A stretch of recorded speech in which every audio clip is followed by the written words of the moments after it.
নমস্কার, আমি অ্যাস্ট্রোলজার মনীষা শাস্ত্রী বলছি। এমন কোনো মানুষ নেই যার কোনো সমস্যা নেই, বা এমন কোনো মানুষ নেই যার কোনো চিন্তা নেই।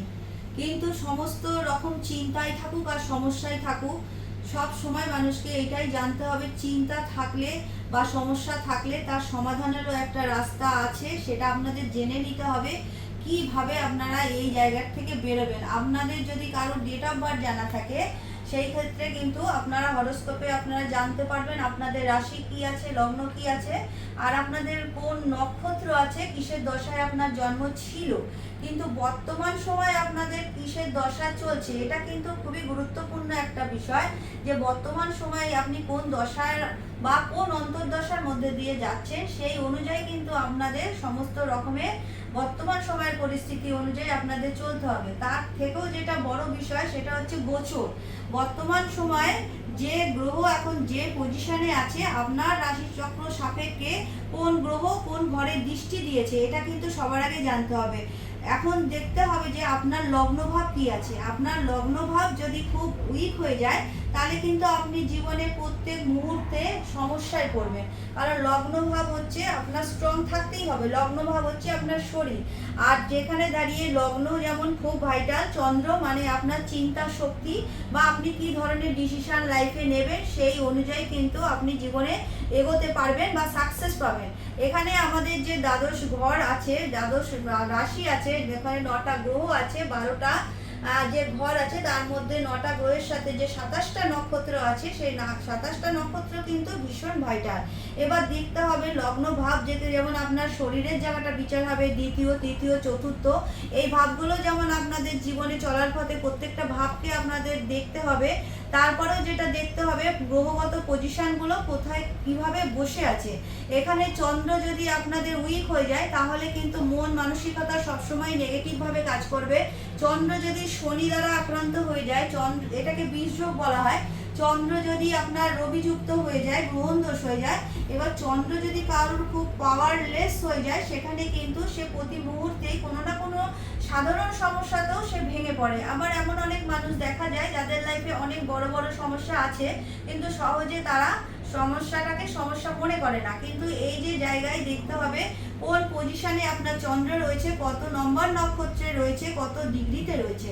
এবার স্বাভাবিকভাবে চন্দ্র খুব ভালো পজিশন থাকলে সেখানে কিন্তু সমস্যাটাকে মোকাবিলা করার জন্য যে মনে জোর আসে, সেগুলো কিন্তু অটোমেটিক্যালি সেই জাতক জাতিকাদের মধ্যে চলে আসে।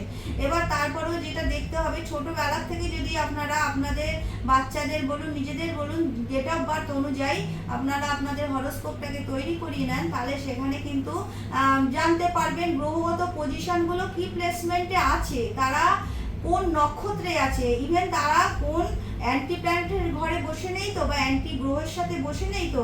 ধরুন ছোটবেলায় দেখতে গেলে বুধ গ্রহটাকে তো দেখতেই হয়। একটা বাচ্চা পড়াশোনার ক্ষেত্রে বুধ গ্রহ, বৃহস্পতি গ্রহ ভীষণ, এই দুটো প্ল্যানেট কিন্তু ভীষণভাবে কাজ করে। যদি বুধ খুব দুর্বল হয়ে যায়, তাহলে কিন্তু বুদ্ধির জায়গাটা অনেকটাই খারাপের দিকে চলে যায়। বুধ যদি রাহুযুক্ত হয়ে যায়, বুধের এমন কানেকশন এসে যায়, বুধ কিন্তু মানুষের নার্ভ সিস্টেমকে কন্ট্রোল করে। সেখানে যদি বুধের প্লেসমেন্টটা ভালো না হয়, তাহলে কিন্তু চিন্তা শক্তি বা ডিসিশন নেওয়ার ক্ষমতা বা স্মরণ শক্তি সবটাই কিন্তু কমে যায়। তা এই যে এত কিছু প্ল্যানেট, সমস্ত প্ল্যানেট যে 9টা প্ল্যানেট আছে, সব প্ল্যানেটগুলোই কিন্তু প্রত্যেকটা মানুষের জীবনে খুবই গুরুত্বপূর্ণ। এবার সব প্ল্যানেট সব সময় ভালো পজিশনে থাকেও না, আবার সব প্ল্যানেট সব সময় কিন্তু খারাপ পজিশনে থাকে না। এবারে যখন আমরা বাচ্চাদের ক্ষেত্রে বিচার করতে যাব, তার এডুকেশন বিচার করতে যাব, চতুর্থ ঘরটাকে খুব ভালোভাবে দেখতে হয়। সেখানে যদি বর্তমান সময় গোচরে কারণ রাহু বসে থাকে, তাহলে কিন্তু বলা যেতেই পারে সে ভালো স্টুডেন্ট ছিল, ভালো রেজাল্ট করছিল, কিন্তু হঠাৎ করে অমনোযোগী হয়ে গেল, হঠাৎ করে এমন সঙ্গদোষে পড়ে গেল, সে কিন্তু আর পড়াশোনায় মন দিতে পারছে না। কেন হলো? কিন্তু হঠাৎ করে যখন এগুলো ঘটে যায়, যদি আপনার জন্মছকটা জানা না থাকে, তাহলে কিন্তু আপনারা হঠাৎ করেই প্রচন্ড চিন্তাগ্রস্ত হয়ে যেতে পারেন, বা আপনাদের এটাকে অনেক সমস্যার মনে হতে পারে। কিন্তু দেখুন যে চতুর্থ ঘরে বর্তমান সময় শনি রয়েছে কিনা, রাহু রয়েছে কিনা, গোচরে যদি থাকে, তাহলে সেগুলো সঠিকভাবে কিছু প্রতিকার করতে পারলে আপনারা নিশ্চয়ই সেখান থেকে বেরিয়ে আসতে পারবেন। তারপরেও দেখা যাচ্ছে যে মানে বন্ধুভাগ্য হঠাৎ করে ভালো ছিল, হঠাৎ করে এমন সঙ্গদোষে মিশে গেল, সেখান থেকেও কিন্তু পড়াশোনার জায়গাটা ডিস্টার্ব হয়ে গেল। তাহলে কিছু কিছু সময় মানুষ কিন্তু নিজের অজান্তেই নিজের বিপদের মধ্যে পড়ে যায়। কিন্তু গোচরটা সব থেকে আগে জানতে হবে, গোচরে কোন গ্রহ এখন আপনাদের কোন ঘরে দৃষ্টি দিয়েছে।